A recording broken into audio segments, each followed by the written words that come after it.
One thing that comes up is paid petitioning. As you can kind of imagine by this point, petitioning can be pretty involved, and so some people will sign up for just an hour or two, and that's okay.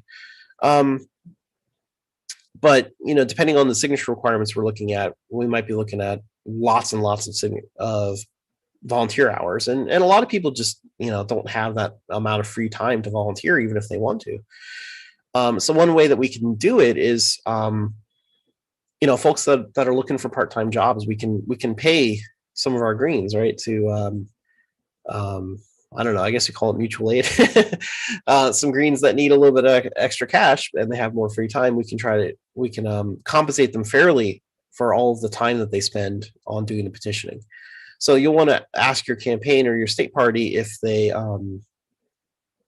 can support paid petitioners, if they fundraise to do that.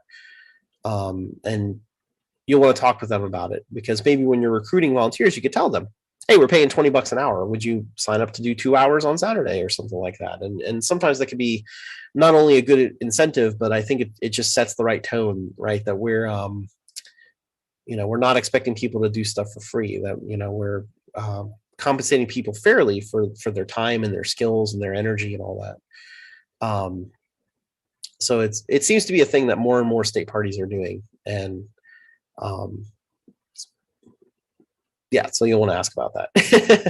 It depends on your conditions in your state party, and there is some tax things involved in that, right? That, like, you're considered a contractor, so I think it would be like a 1099 that you would get, and you'd have to declare it on your taxes, and the campaign has to say that they paid it to you and all that stuff. So there's some things that need to happen for that. It's not necessarily an easy, hey, we'll give you $20.